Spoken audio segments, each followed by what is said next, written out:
Welcome to the Reality Revolution. I'm your host, Brian Scott. I have the most amazing lecture from Neville Goddard, delivered on January 17th, 1969, called Foreknowledge.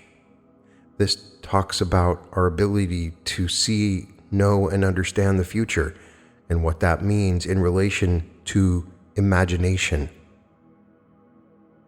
Foreknowledge by Neville Goddard. Today's subject is foreknowledge. We are told in Scripture that, "Thus said the Lord of hosts, as I have planned, so shall it be. As I have proposed, so shall it stand, and the Lord will not turn back until he has executed and accomplished the intents of his mind." Isaiah 14:24. Now, the structure of God's plan is given us in the book of Romans. Here we have it in 5 terms. Those whom he foreknew, he also predestined to be conformed to the image of his Son. And those whom he predestined, he also called. And those whom he called, he also justified. And those whom he justified, he also glorified. 8:29. Now here, in these 5 terms, we have a very strong case for predestination. And there's no way that you can interpret these terms and avoid that conclusion. But does it rob us on this level of our freedom? No. He who began a good work in us will bring it to completion at the day of Jesus Christ. Philippians 1:6. He will bring it to completion, but on the surface of his being where we are, while that work is taking place in us, we are not robbed of our freedom. On the contrary, the certainty that our salvation is in the hand of God frees us from the worldly anxieties, and then we can say with Paul, "In all these things we are more than conquerors, through him who loved us." Romans 8:37. For never would you have made anything if you had not loved it. And when he completes his job, that is Jesus Christ. So when Christ is formed in us, then we are born from above in the same manner that when this physical garment was formed in our mothers, it was born from below. So when the image of God is formed within us from above, we are born from above, and that image radiates the glory of God and is the express image of his person. So anyone seeing a being who is born from above would see God. It's the express image of his person, and they would have no other feeling on meeting that being who is born from above other than that they are now in the presence of God, for he radiates the glory of God and is the express image of his person. But although that is taking place in us unknown to the surface mind, that predestined will of God that he will not turn back until he has executed and accomplished the intents of his mind, in the latter days you will know it clearly. But in the meanwhile, on the surface, we are as free as anyone could ever wish to be, exercise a power, which is God, whether we do it wisely or unwisely. I state over and over that imagining creates reality. Your wonderful imagination is God. He's enslaved himself on the surface of our being, allowing us to misuse him for any purpose in the world, but in everything. God works for good. So he takes the most horrible thing in the world and still can convert it to good. But God, which is our imagination, will not respond to compulsion. You can't compel him. God only acts and is in existing beings or men. But he acts only if we have imagined the wish fulfilled. He will not act under any other circumstances. Persuasion is the sugar that best sweetens his medicine. You persuade. Well, how would I persuade? Well, what would the feeling be like if it were true? What would it be like were it true and I toy with that thought until I get the mood, the feeling that would be mine if what I desire in this world were true? When I can actually feel that, well, then I can expect the results projected upon the screen of space, and I will encounter confirmation of this act. Listen to the words as given us in the 11th chapter of the book of Mark. Whoever believes that what he says will come to pass, it will be done for him. Therefore I tell you, whatever you ask in prayer, believe that you have received it, and you will. Verse 23-24. Now there is no limitation placed upon man, whether you be a good man or a bad man, whether what you ask is considering good in the world or evil in the world. There is no restriction other than the one condition. Can you believe it? Can you imagine that it really is done? If you can, the promise is there. It will be done. If you don't have to think of the ways and means by which it will be done, it will be done. Whoever believes that what he says will come to pass, it will be done for him. It didn't say you had to think the means by which it will be done. It will be done for you. Over 100 years ago, a Frenchman by the name of Jules Verne wrote a book and called it From Earth to Moon. The book was published in 1865. He actually conceived the drama that you and I have just witnessed and rejoiced that it happened here. The capsule took 3, launched from America, and took them around the moon and brought them back safely. He said in his book that this capsule is launched in Florida, and he had it not where we have Cape Canaveral, now we call it Cape Kennedy, but Tampa, which is about 100 miles away. He had 3 men, and he said it would travel approximately 25,000 miles an hour. Well, that's exactly what it did. He gave the dimensions. If you remove the Saturn booster and just take the capsule, the dimensions of the capsule are exactly what he wrote 103 years ago. He said it would be launched in December, and ours was launched in December, and it would splash down in the Pacific. Well, ours was splashed down in the Pacific. He made it a very successful voyage, that the Yankee engineers would have the knowledge to do it. Well, they did it, to the rejoicing of the whole vast world, save the few who are envious of the accomplishment of those in our land who can imagine, who can dream. But we are a nation of dreamers. That's what we did with the world. Here, someone said, in fact, it was Webster, Daniel Webster, that he would not vote 1 penny of our treasury to bring any part west of the Mississippi into the Union. It was a wild, wild land, wild people, deserts and mountains that towered into the heavens, and you never saw them because they were always filled and covered with snow. He would not vote 1 penny of our treasury to bring anything west of the Mississippi an inch nearer to Massachusetts. To him, that was the heart. But he couldn't stop us dreaming. He couldn't stop us dreaming of extending the borders right straight to the Pacific, because someone had to entertain the dream in spite of him. He was an able man, a very able man. So for everyone who would stop us, we go beyond it and simply bring our dreams to pass in this world. If you can dream and not just wish but assume the feeling of the wish fulfilled, then I can prophesy for you. If you can honestly tell me that you have imagined and convince yourself of it, I'll prophesy, because no power in the world can stop it.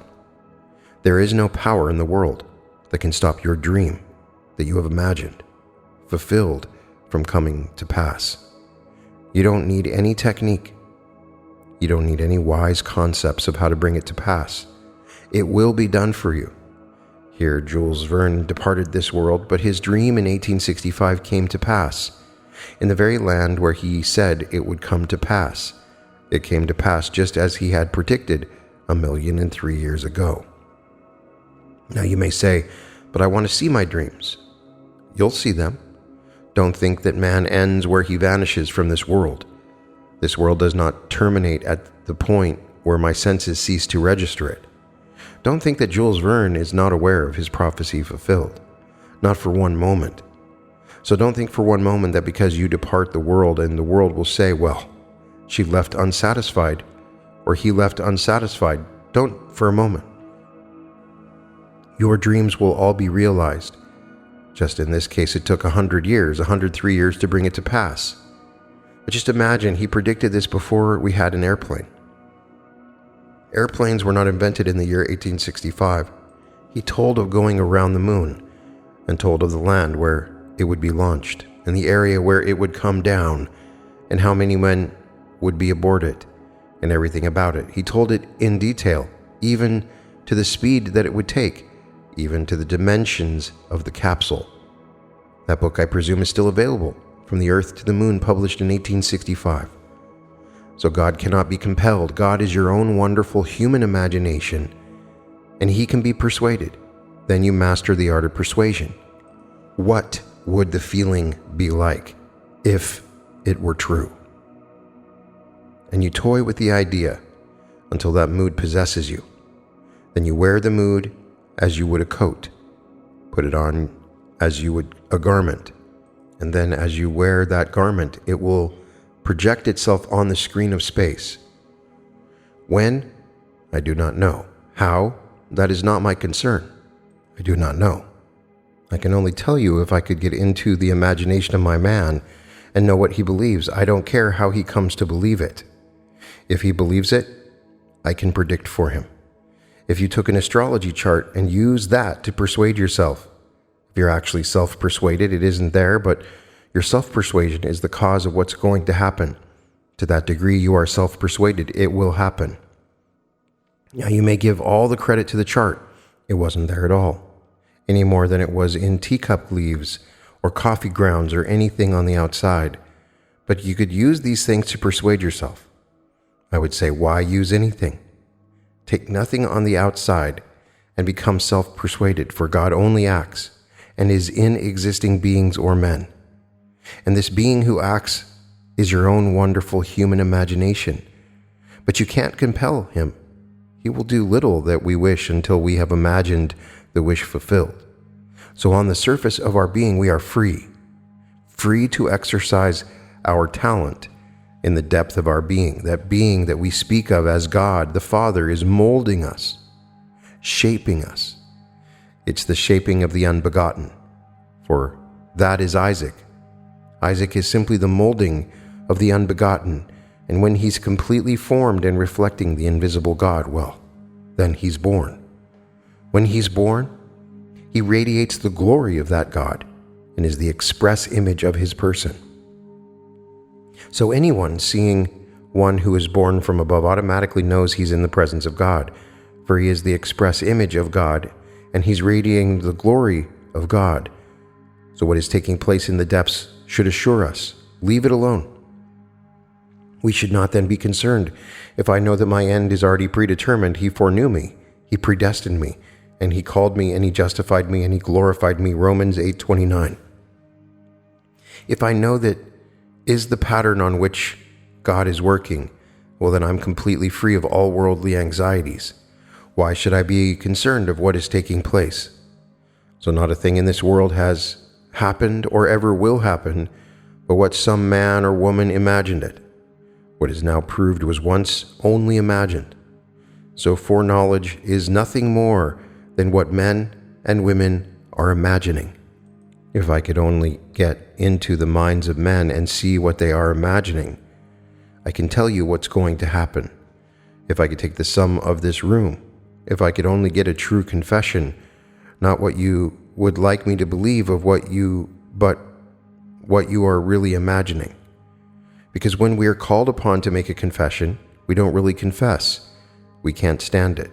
We simply tell what we would like to tell, but we don't really tell what we have imagined. So in the depths of our soul, we are imagining all kinds of things, unlovely things, lovely things, all kinds of things, but they all operate if we have imagined it with conviction. So there isn't a thing my father, who certainly was no prophet, he had his 10 children, and one day I can hear him vividly. The year was 1919. The boys from Barbados who went overseas during the First World War were returning in 1919. The war came to an end in November 1918, but they couldn't get them back because of a lack of ships until quite late in 1919. In the meanwhile, he entertained being a ship chandler. He entertained the captains, stewards, and the officers for business reasons, and they all told the same story. There will be another war in 20 years. Germany will still be the main enemy, but this time she will have Japan and she will have Italy. Well, that's what they said. Well, he didn't know. He was a wonderful man, but you wouldn't call him an intellectual giant. Just a perfectly wonderful father and husband. I can hear him now at the table, and he said to my mother, "There will be another war in 20 years. Mother said to him, "Oh, Joseph, why do you say that? Look, we have all our boys. They all will be of age in 20 years from now." He said, "Well, there will be a war in 20 years. That was 1919. Well, add it up. War broke September the 1st, 1939. That's when England declared war on Germany when Germany moved into Poland 20 years. But he was no prophet. He was simply repeating with conviction what he heard from the men of the ships, the captains and the stewards and the officers as he drank with them, and he did business with them. So they were convinced of this.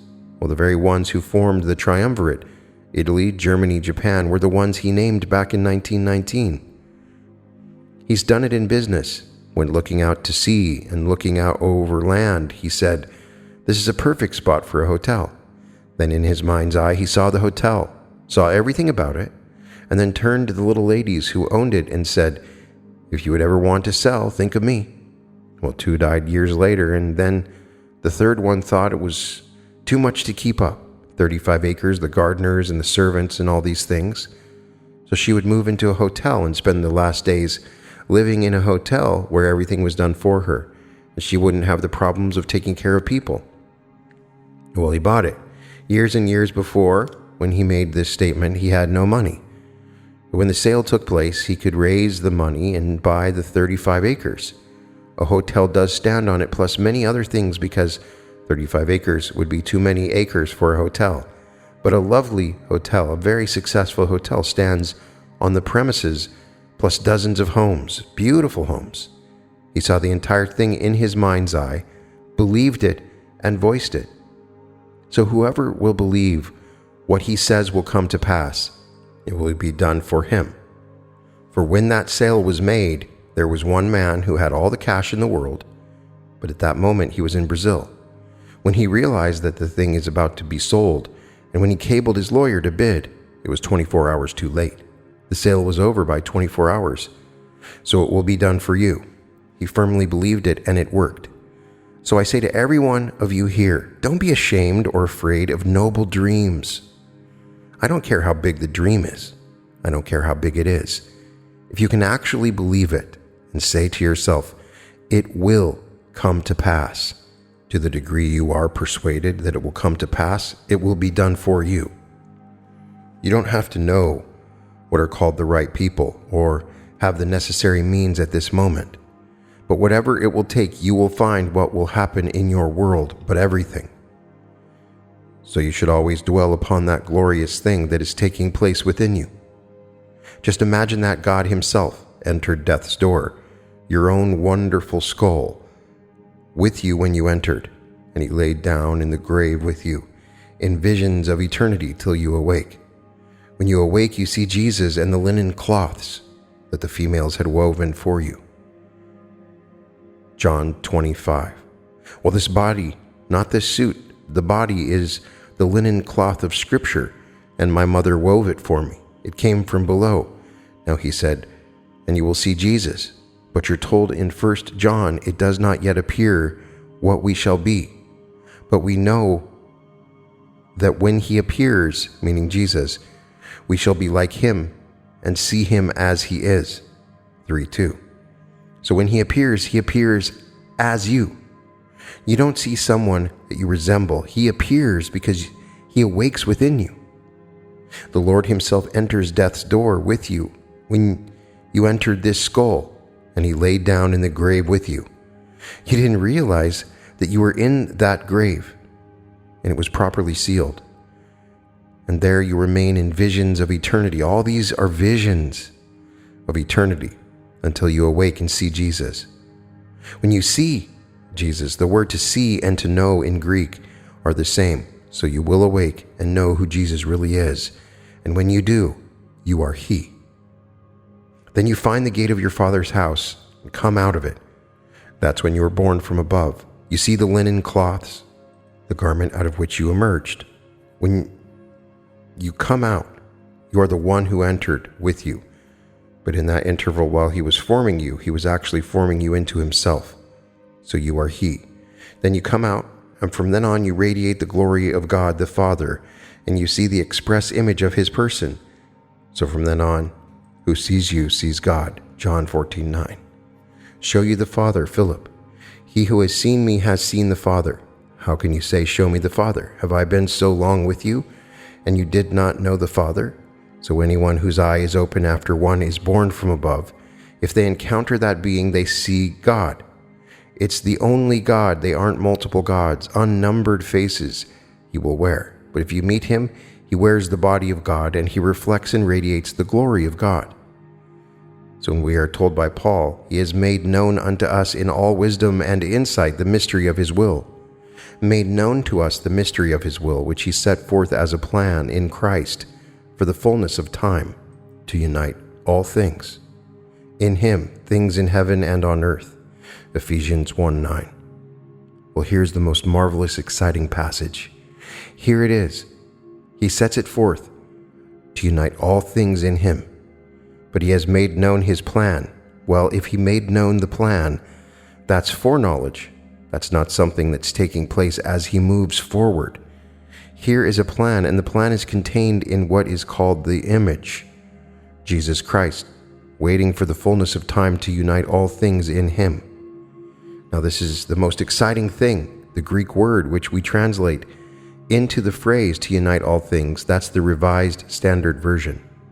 The King James Version is to gather together in one all things. But regardless of which phrase you prefer, that phrase, the Greek word that is used to translate that phrase, if translated literally, means head. That's all that it means, to head up or to sum up. But head, that's the word, same word.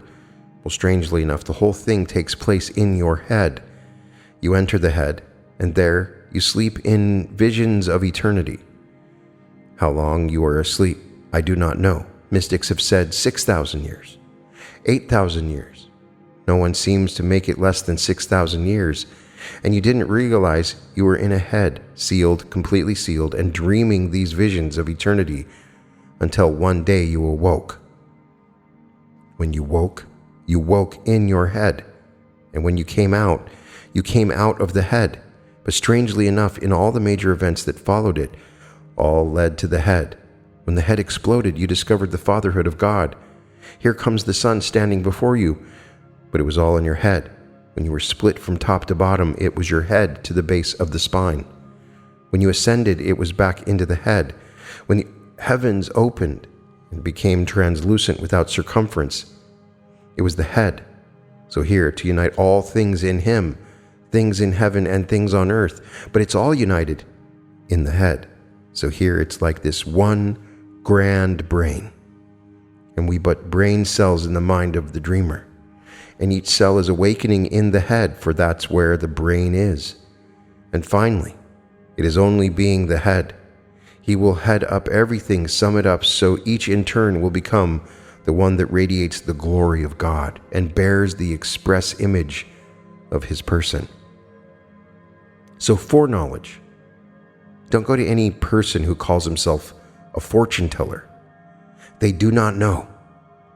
But do tell in confidence. Tell yourself, what am I really imagining?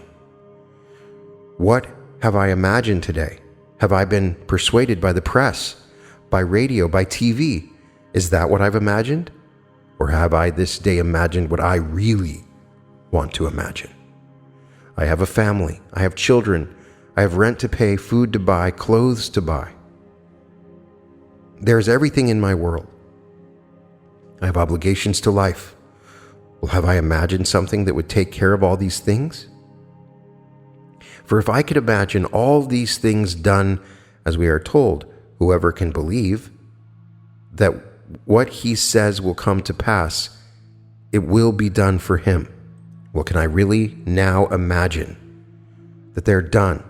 That whatever income I need, double it, treble it, make it bigger and bigger and bigger in your own mind's eye. Don't ask how.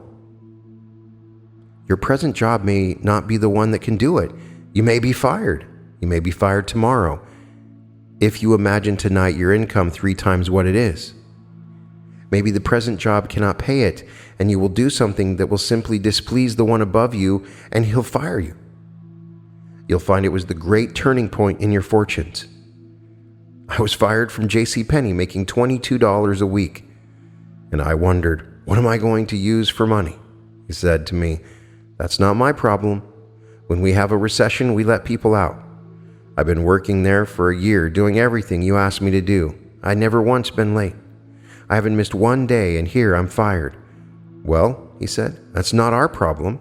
But he realized that I was a greenhorn and a kid 18 years old, so he gave me a letter to his friend at Macy's saying he doesn't understand our system in America. If you have an opening, give him a job. So they gave me an opening, a reduction of $4 a week, down to 18. Working just as hard, doing the same stupid things. One day I figured, now he isn't going to fire me, I'm going to quit. So I quit. Had no money, but I quit and started for myself. I wasn't a dancer, and I persuaded myself that I could dance. Oh, I did social dancing, but I persuaded myself I can dance as well as anyone can. They sent me off to England. What a dancer! I was not a trained dancer, but I was self-persuaded that I could do it. Well, I did it. Then I came back, and I had 6 Broadway shows. I was no actor, but I played the parts. Played second leads in many a show because I was self-persuaded. You call that arrogance, well, call it what you want, but I did it. From then on, I started just working for myself. Oh, I worked for producers, but I never called it that. They employed me. I was giving them a talent that they needed, and so it was simply a mutual exchange. They were not doing what Macy's did to me or JCPenney's did. I was through with that. Well, I say to everyone, dream nobly. I don't care what it is. And you can start as I did behind the 8 ball, completely behind the 8 ball, then go as far as you can dream. You have no limit outside of your own ability to dream and occupy the dream, and that is foreknowledge. If I know exactly what I'm dwelling in, I can foretell. If I don't realize what I'm imagining, I can't foretell. There is no astrology, no teacup leaves, nothing on the outside that can tell me, oh, they will confirm it if I'm persuaded, because I read unnumbered charts, and to the degree that I was absolutely convinced of the truth of what I said, it came to pass. Yet it wasn't there. It was my own conviction. So I say to everyone, dream nobly. Imagine the wish fulfilled, for he will do little, if anything, that we wish until we have imagined the wish fulfilled. And after we have done it, no power in the world can stop it from coming to pass. Now you may say, I don't want to be like Jules Verne and wait 100 years for my dream. All right, dream nobly anyway, even if such dreams take 100 years or 1,000 years. For tonight I'm telling you that you are destined to be God. Well now, what could stop you tonight from losing all worldly anxiety in the knowledge that He is doing it, and that in the immediate present He'll finish it? When He finishes it, I will know by the series of events which He will unfold within me, beginning with waking me in the tomb of my skull and bringing me out. I will have that intuitive knowledge how to get out. I will know the gate of my Father at the base of that skull, and I will come out. Then in a little interval, I will know the next and the next and the next, and whenever that happens, I will know exactly what to do. So I'll be gathering all things both in heaven and on earth, all within me in my head. How interesting it is when you think the word beginning means head. The same word in the book of John. In the beginning was the Logos. The word beginning is head. So in the head is the Logos. And the Logos was with God, and the Logos was God. 1:1. In the head God created the heavens and the earth. It's all in the head. It will begin there and end there, for I am the beginning and the end. Revelations 21:6. So you'll find the whole head, then becoming translucent, and you'll discover the meaning that Blake meant to convey when he said, all that you behold, though it appears without, it is within, in your imagination, of which this world of mortality is but a shadow. Jerusalem, plate 71. And that within is ever expanding in the bosom of God. So seek no one on the outside to tell you your fortune, but do look into your own wonderful imagination and ask yourself, what am I imagining? For myself, for my husband, for my wife, for my friends, what am I imagining? Am I taking them at face value and seeing them in want? Well, that's their future. Or will I now reform them in my own mind's eye and see them as I would like them to be, so that when we get together, there's no down-in-the-mouth conversation? They come home to dinner and it's a lovely, wonderful atmosphere. It's all marvelous. Well, I want that for my friends. Now, am I seeing that in my friend? If I'm seeing that in my friend, well then, he has to conform to it. For if I can say something and believe it, it will be done for him. I don't have to give him some advice. No good advice, just good news. The word gospel is good news. It's not advice. You don't give any advice. It's simply, it will be done for you if you are self-persuaded that it is already done. So when you meet him and he doesn't confirm it, perfectly all right. You know it's done. You are faithful to what you have done, and that will then project itself in the world. So foreknowledge is not to tell anyone that you are now destined because of your birth to be this, that, and the other. You're not. No matter what the world will tell you, you are destined to fulfill what you have imagined. So whatever you have imagined and accepted as factual, as fact, you are going to encounter. There is no fiction in this world, none whatsoever. Today's fact was yesterday's fiction, just as in Jules Verne. He was a fiction writer, science fiction. How in that day, before an airplane was conceived, or rather before it was, we had no airplanes in 1865. He could write a novel and call it From the Earth to the Moon and put in detail what Apollo the 8th has already accomplished. Same month it launched, same month it came down, launched from this land and came down in the Pacific just as he foresaw. And he had 3 men aboard. Now, being a Frenchman, he wanted a Frenchman aboard too. And so one of the men he called Andon. Well, one of the men was Anders. In his day, the French would be mostly Catholic, but that one was called Andon, while our man was Anders. He got so much within that fictional picture. So when I tell you there is no fiction, I mean it. You and I sit down together and you tell me your dreams, and all of a sudden you get excited about the dream, and I'm moving you into the feeling that it is done. When you get up, you walk as though it is done. Well, I can prophesy for you. It's done. At that moment, it's done. But when will be the birth? Well, there's always an interval in pregnancy between that conception and birth. Always an interval. No 2 animals in the world have the same interval. One bird 21 days, another bird longer, into the months.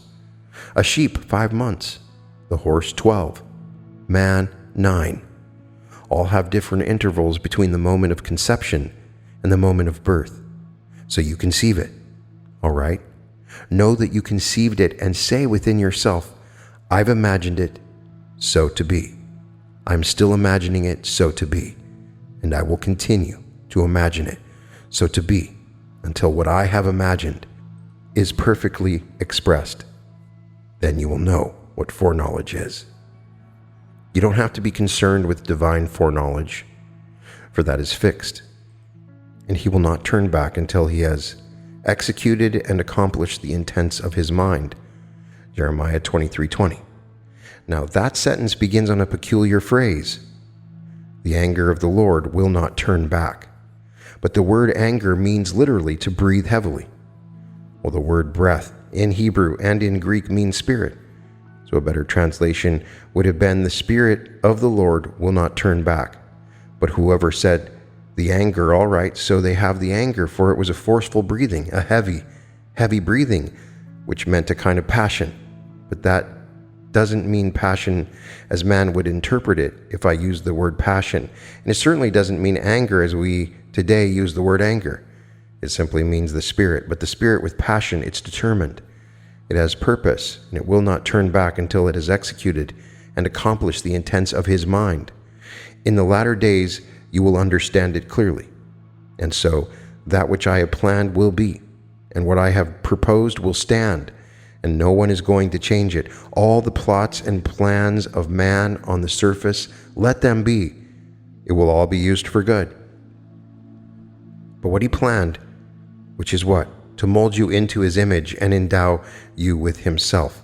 with all the power that is his, so that you can radiate the glory of God. Not only radiate it, but when you are met, you are the express image of his being, of his person, and so that no one with the eye open on meeting you will not know you as God. For there's only God in the end, nothing but God. So all are being awakened towards that end, and that's predetermined. That's foreknowledge.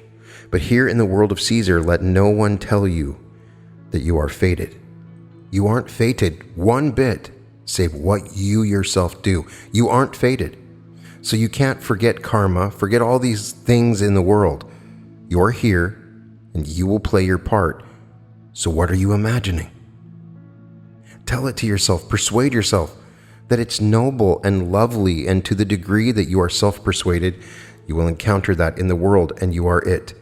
At the end of these lectures, Neville would give 2 minutes of silence, followed by questions and answers. Now let us go into the silence.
Now, are there any questions, please?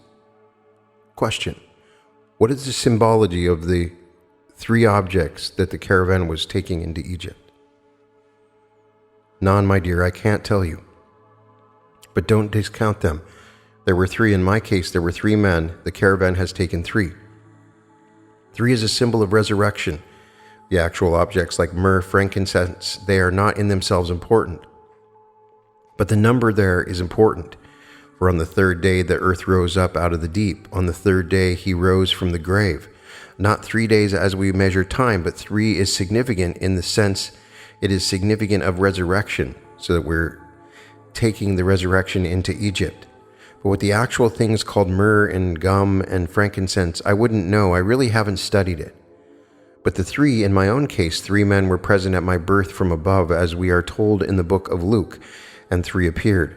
So the true story is, it's everlastingly true, and it will come with such shocking suddenness. Don't think it's going to come tonight, tomorrow night, or now, but when it comes, it's with such complete unexpectedness. It's an awful shock to find that you are the being that you were led to believe existed in time and space 2,000 years ago, that Jesus Christ is contemporary and cannot be put into one little pocket in time. Question: inaudible. The substance would be life is in God.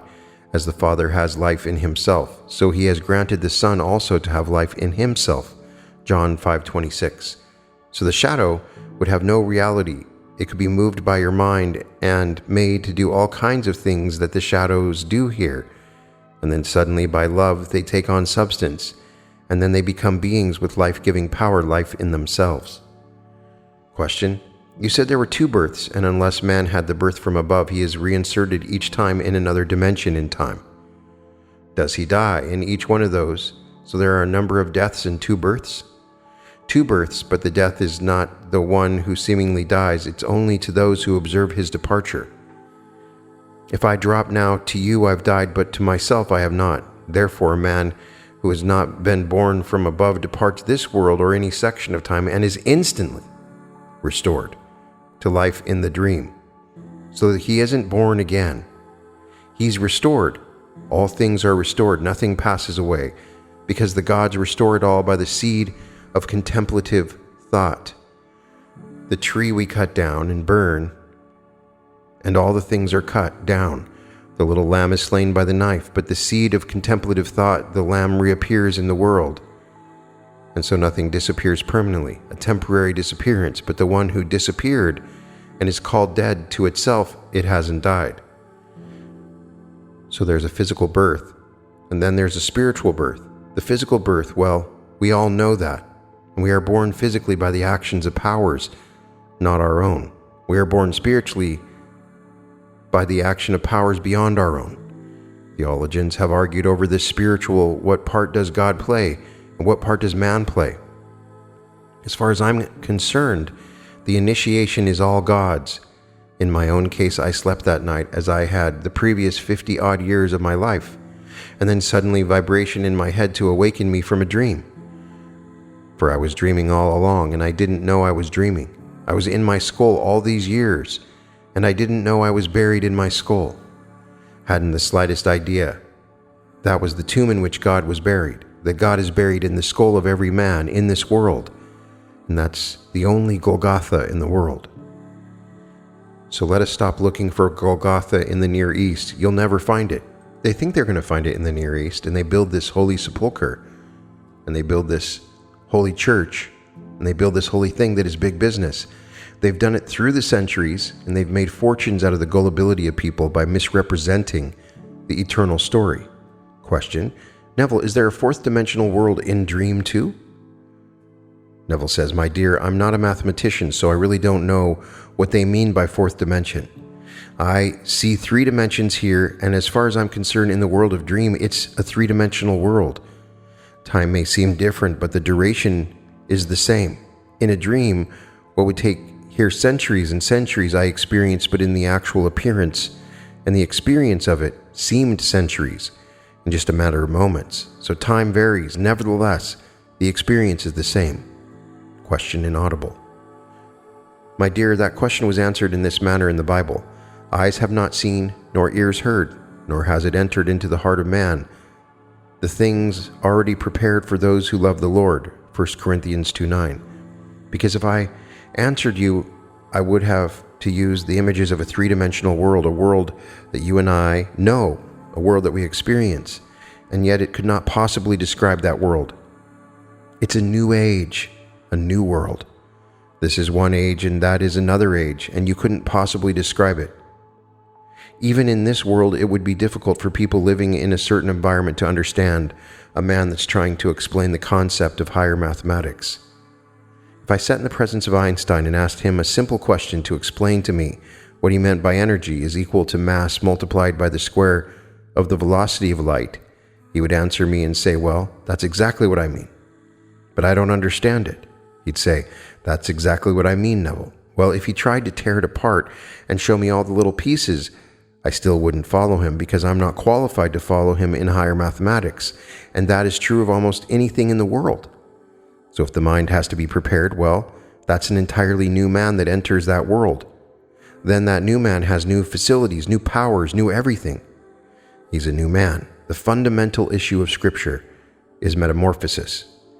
How are you going to explain to the caterpillar the delight of the butterfly? Can't do it.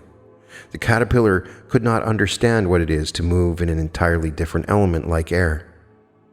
He clings to the leaf, clings to the branch, and he couldn't understand if you told him there is an element that is lighter than all these, and you have moved with swiftness of the wing. He'd call you a liar. So to try to explain a new world where a new man lives, or even try to describe the new man, I can tell you the new man has a human face, and it has a human voice, and has human hands, but beyond that, I could not go. These three I do know, but I wouldn't venture to describe the body. Question: here is an individual who is considered insane by the people on this plane. And is he really insane because he is living in a dream? In this world imagination, that he is what he appears to himself to be, it's been a blockage for me for quite a time. Neville says, well now, sir, I'll tell you, many of them that we call insane are not at all. But they can't get through, and they can't communicate their experiences. They call William Blake insane. And yet, here a man who is insane, he never went to school, never saw the inside of a formal school in his entire life. And yet, you ask anyone familiar with English literature, ask them to name the 6 greatest users of the tongue, no one understanding the English literature would omit the name of William Blake. In 6, not thousands or tens of thousands, who murder the tongue every day, all day long, we have all this complete misuse of words. He was very perfect in his use of words. He described someone as disadvantaged because he's stupid. He couldn't enter college by taking the exam that is required, and so he is disadvantaged. He must be. What a complete misuse of the word disadvantaged. Every word you listen to, the plugs on radio, plugs on TV, they've taken every word in the English tongue and completely destroyed it.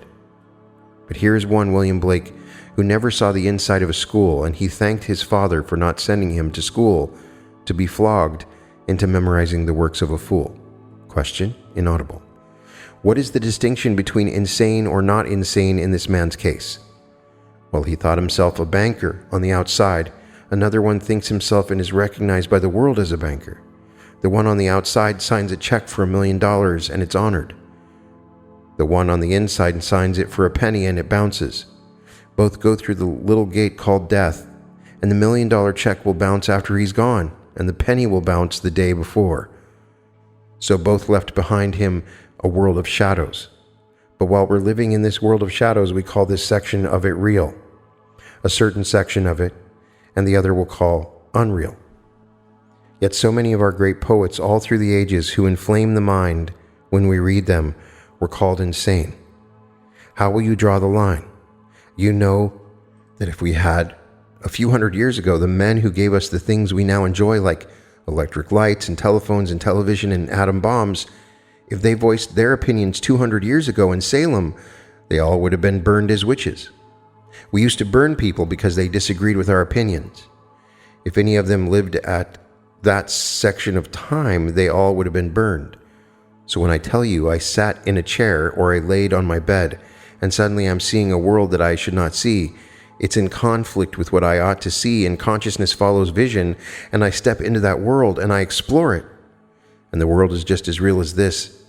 That's insane. Because I have so many other aspects of life, they call me sane, and it overbalances, and they don't put me away because I'm not violent. I haven't committed any violent acts, so if I forgive a friend for doing violence to me, that also is considered an insane act for the world, is an eye for an eye and a tooth for a tooth. But if I don't seek out the man who did violence to me and try to get even, well, that's just simply a stupid act.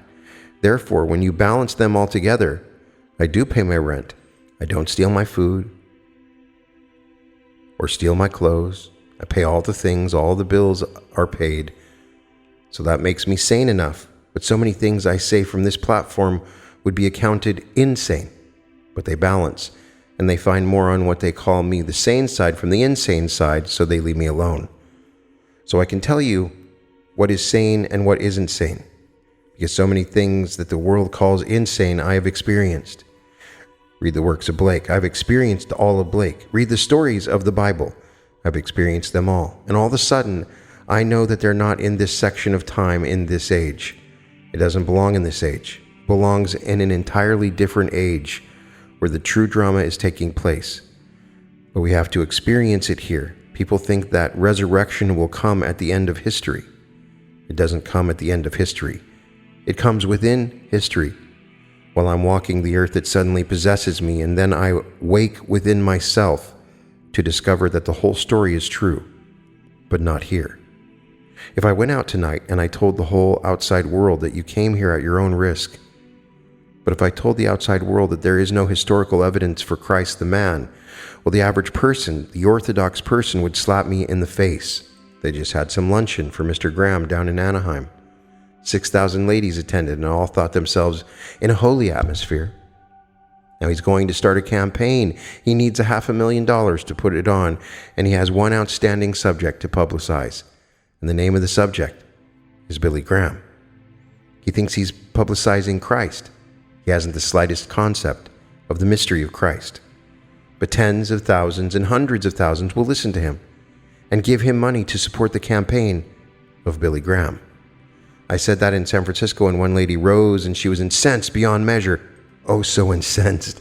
She said, "I think that was the most unkind of you to mention that of Mr. Graham." Ah, Dr. Graham. Every time she said Dr. Graham, I said, "You mean Billy?" He had one who came just before him, and his name was Billy, too, but his name was Billy Sunday. He used to get down on the stage and wrestle with the devil and beat the devil. Every Sunday he would beat him, but the next Sunday the devil was back. Take off his coat, take off his tie, and beat him and wrestle with him, and the crowds went wild. So Billy is getting the better of the devil. He did it. Well, this one is not acting that way, but he's doing the same thing, hasn't the slightest concept of this great mystery. Christ in man is the hope of glory.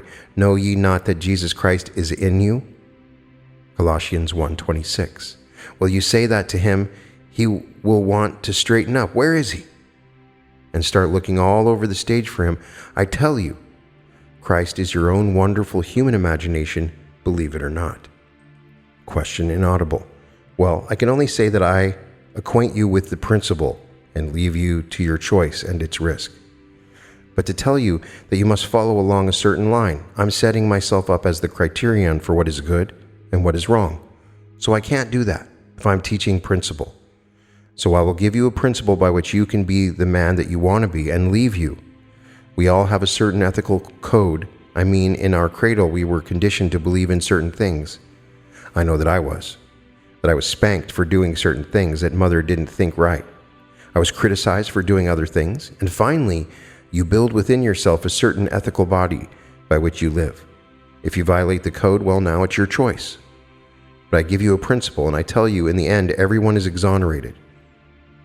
Everyone is forgiven, because everything is used by God for good.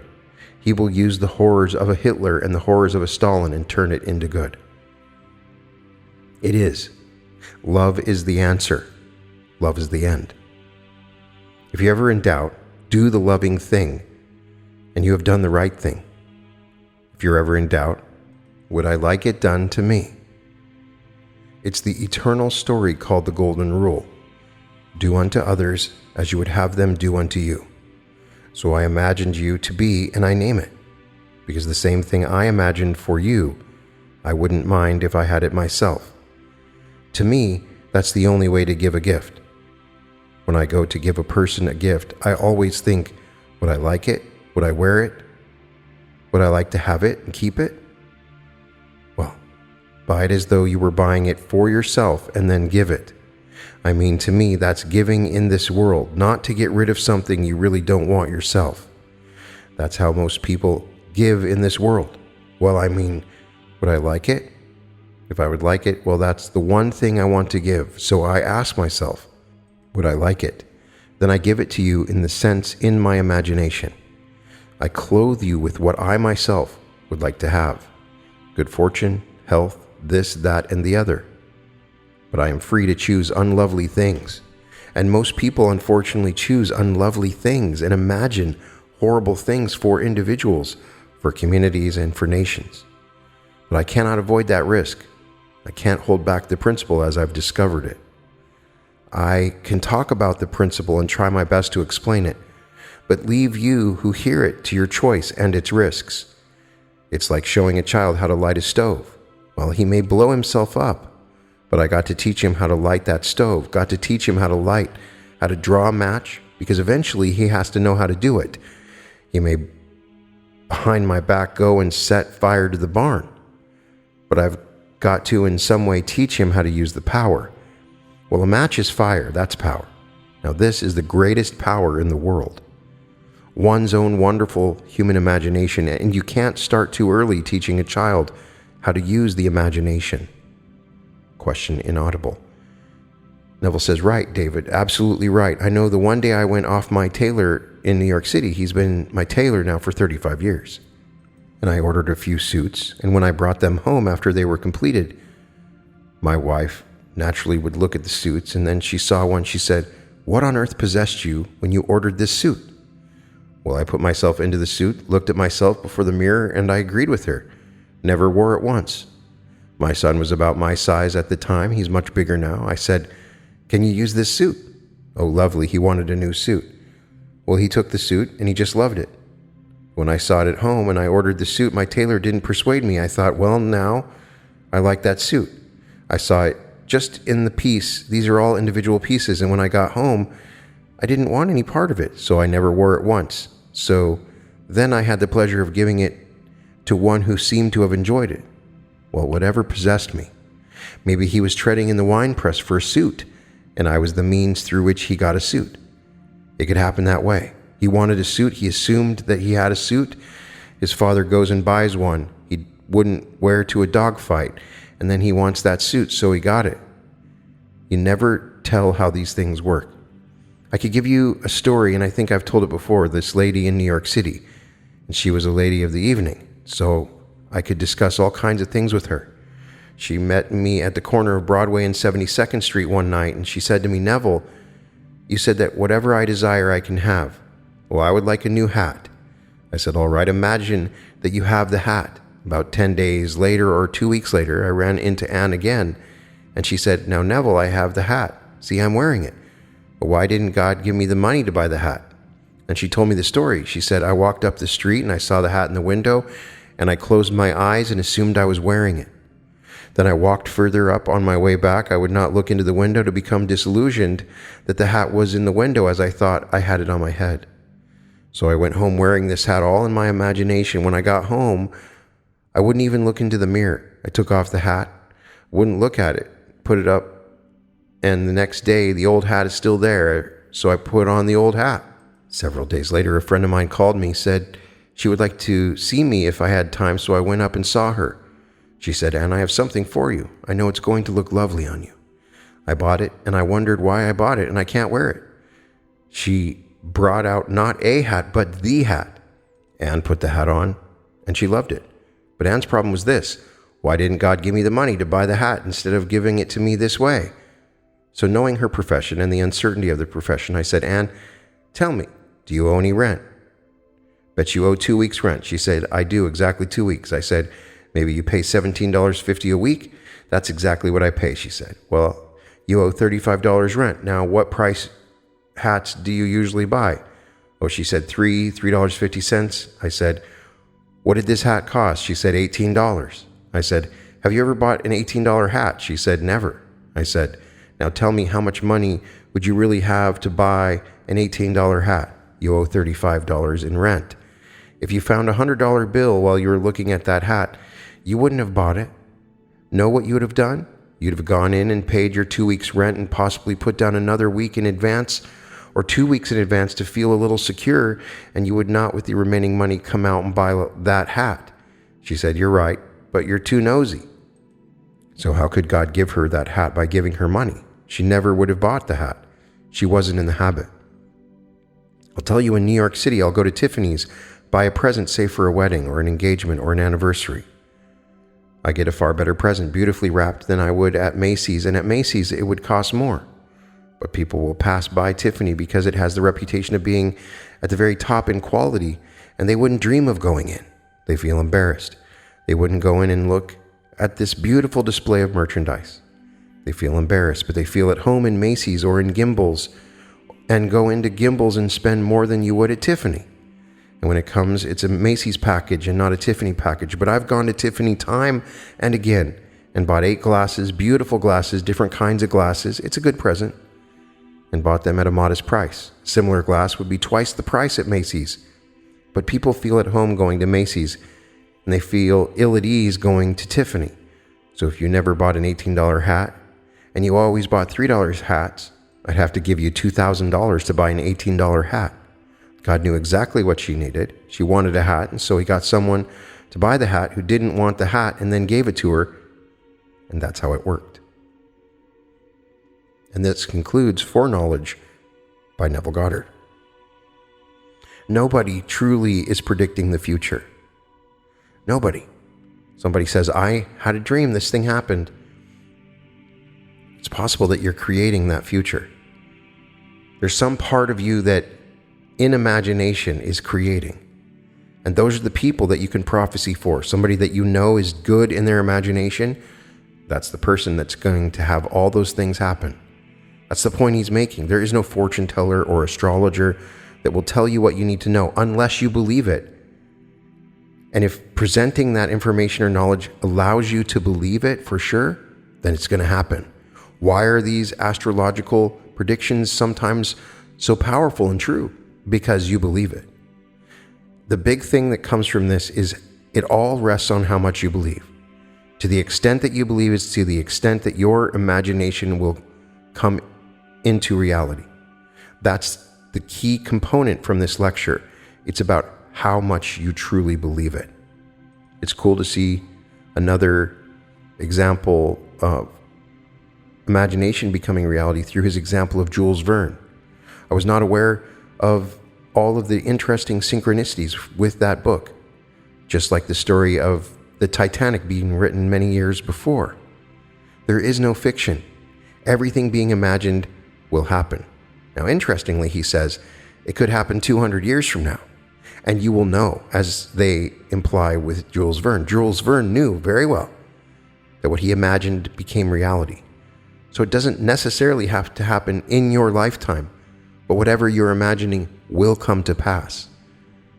So there is a discussion of the rapidity of things manifesting, and everything will manifest in its own time, just as all animals have their own time. Horse takes a year, humans take 9 months. Whatever that thought is conceived of, it will have its own time in coming into fruition. That's the foreknowledge. You know this thing will come to pass because you believe it. You expect it to happen. It is in your imagination, and it will be so. You have foreknowledge because you imagined it. Not a thing in this world will happen without you imagining it. All that we see and experience is what you imagined. So whatever you're imagining is what will happen in the future. You have the foreknowledge for whatever will happen because you are dreaming it. You can find all episodes of The Reality Revolution at therealityrevolution.com.